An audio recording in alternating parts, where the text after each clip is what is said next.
ఇవాళ నేను 1200 ఎకరాలు ఆడ భూసేకరణ చేసి తొండలు గుడ్లు పెట్టని భూములను ఇవాళ ఏదైనా ఏజో పారిశ్రామిక వాడ తీసుకొచ్చి పరిశ్రమలు తెస్తే మా పిల్లలకు ఉద్యోగాలు వస్తాయి, నా ప్రాంతం అభివృద్ధి జరుగుతుంది. నేను ముఖ్యమంత్రి అయినా కాబట్టి వాళ్ళకి కృతజ్ఞత తెలుపుకోవాలని నేను ప్రయత్నం చేస్తే కొంతమంది రౌడీ మూకల్ని తయారు చేసి పైసలు ఇచ్చి కలెక్టర్ని, ఆర్డీఓని, అధికారులందరినీ ఇష్టం వచ్చినట్టు కొట్టారు. కొట్టి ఇప్పుడు మా మీద కేసు ఎట్లా పెడతారు అంటారు. ఉత్తోని పక్కింటోని చెంప మీద కొడితేనే ఇవాళ రేపు మన పిల్లల్ని నెత్తి మీద కొడితేనే వాడు 100కు డయల్ చేస్తుండు, మా నాయన కొడుతుండు, మా నాయనమ్మ కొడుతుందని. స్కూల్కి పోయే పిల్లగాడు కూడా అలా తెలివి వచ్చింది, నెత్తి మీద ఎట్లా అంటే వాడు 100కి డయల్ చేస్తుండు. అధికారులను కిందేసి కొట్టి చంపేదానికి ప్రయత్నం చేస్తే కేసులు కడితే మా టీఆర్ఎస్ వాళ్ళ మీద కేసులు ఎట్లా కడతారు? బరాబర్ మా టీఆర్ఎస్ వాళ్ళు ఇట్లనే దాడులు చేస్తారంటారు. నేను అడుగుతున్న చంద్రశేఖరరావు గారిని, నీ కొడుకు నీ అల్లుడు మాట్లాడే భాషను మీరు సమర్థిస్తున్నారా? భూసేకరణ చేయొద్దా? తెలంగాణ రాష్ట్రంలో పరిశ్రమలు పెట్టొద్దా? మా IT and industry Sridhar Babu గారు రోజుకి 20 గంటలు పనిచేస్తూ ఈ రాష్ట్రానికి వేల కోట్ల రూపాయల పెట్టుబడులు తెచ్చి విదేశీ పరిశ్రమలను రప్పించి నిరుద్యోగ యువకులకు, ఇంజనీర్లకు ఈ రోజు ఉపాధి కల్పించాలని చేస్తున్న ప్రయత్నం తెలంగాణ రాష్ట్రంలో చెయ్యొద్దా? మీరు చెప్పండి. 10 ఏళ్లు ప్రభుత్వం నడిపిన మీరు భూసేకరణ చేయలేదా? మల్లన్న సాగర్ల ప్రజల్ని ముంచలేదా? 14 గ్రామాలను మల్లన్న సాగర్ల ముంచలేదా? కొండ పోచమ్మల ముంచలేదా? రంగనాయక సాగర్ల ముంచలేదా?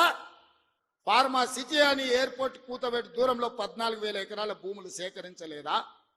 ఇవాళ ఒక కొడంగల్లో నేను భూసేకరణ 1000 ఎకరాలు చేస్తే మీ కడుపు మంట ఏంది, మీ దుఃఖం ఏంది, మీ బాధ ఏందని నేను అడుగుతున్నా.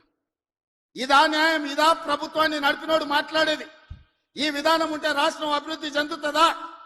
నేను అడుగుతున్న ఈ వేదిక మీద నుంచి తెలంగాణ రాష్ట్ర రైతాంగాన్ని, ఎవరో ఒకరు భూమి కోల్పోవాల్సిందే.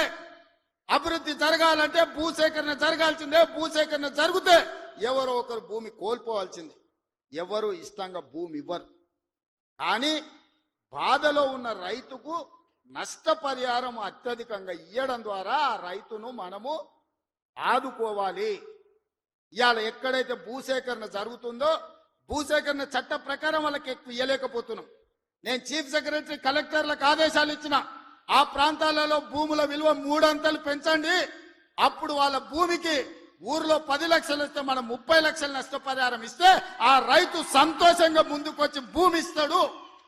శాశ్వత అభివృద్ధి కోసం రాష్ట్ర పునర్నిర్మాణంలో త్యాగం చేస్తున్న భూ యజమానులను, వాళ్ళు దళితులు, గిరిజనులు, బలహీన వర్గాల వాళ్ళు ఉంటారు. చిన్న చిన్న భూములు ఉంటాయి, కుటుంబంలో 5-6 మంది ఉంటారు.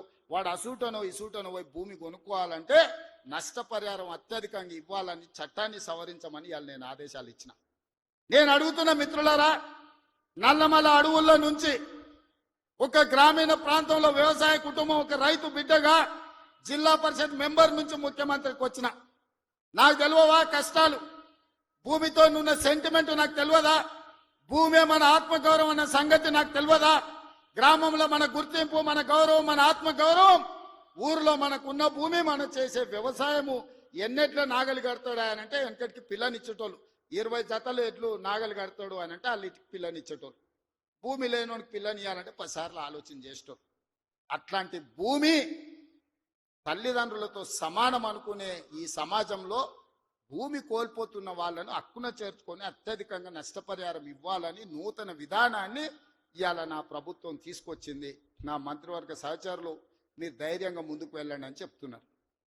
నష్టపరిహారం అత్యధికంగా మేము ఇచ్చి భూమి తెచ్చి పరిశ్రమలు నెలకొల్పాలంటే ఇవాళ వాళ్ళు అడ్డం పడుతున్నారు. తెలంగాణ సమాజమా, మీరు ఆలోచన చెయ్యండి.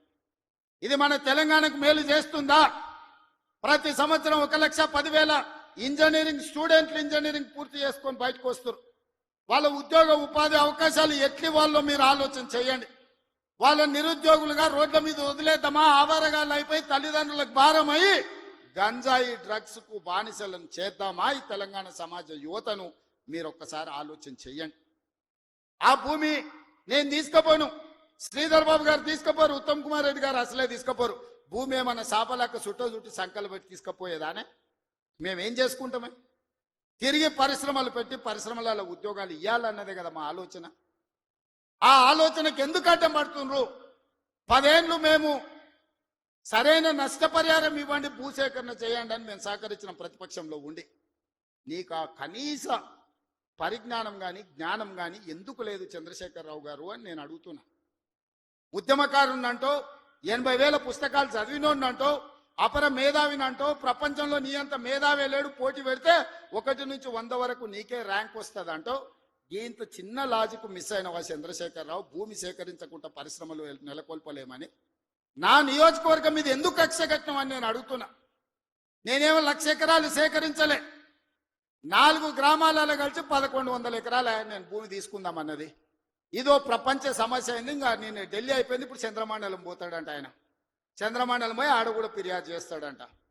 నువ్వు ఆడ తిరిగి వచ్చినా కుట్ర చేసినందుకు మాత్రం ఊసలు లెక్క పెడతావు కేటీఆర్, నువ్వు అది గుర్తు పెట్టుకో.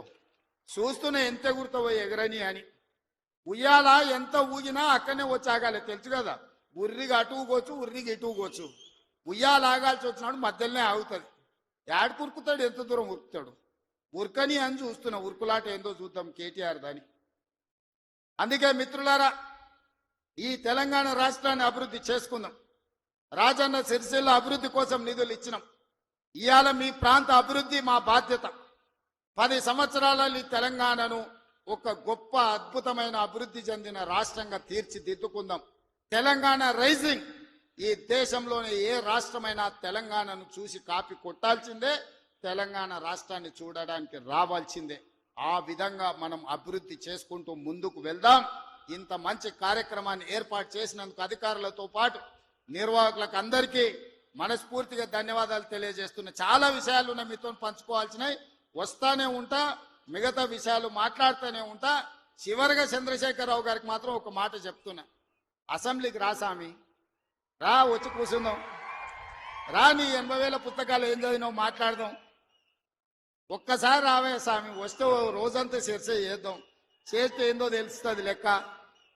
మళ్ళొక్కసారి అదే విధంగా చేనేత కార్మికుల కోసం పని కల్పించాలని మన స్వయం సహాయక సంఘాల ఎస్హెచ్ గ్రూపులకు 65,000 మంది ఉన్న 65 లక్షల మంది ఉన్నారు. 1,30,00,000 చీరలు స్వయం సహాయక సంఘాలకు సంవత్సరానికి 2 చీరలు ఈ రోజు మంచి క్వాలిటీతో ఇచ్చి ఆడబిడ్డల ఆత్మ గౌరవంతో ఉండే విధంగా నిర్ణయం తీసుకున్నాం. ప్రతి ఆడబిడ్డలకు 2 చీరలు ఇస్తాం. ఇక్కడుండే మా వాళ్లకు ఓన్లీ పవర్ లూమ్ నుంచి కాకుండా మన పాలిస్టర్ అండ్ కాటన్ మిక్స్డ్ లో చీరలు తయారు చేయండి. మంచి చీరలు వాళ్ళకి ఇద్దాం. ఆత్మ గౌరవంతో బ్రతికే విధంగా తెలంగాణను ముందుకు తీసుకెళ్దామని తెలియజేస్తూ మీ అందరి దగ్గర సెలవు తీసుకుంటున్న ధన్యవాదాలు మిత్రులారా.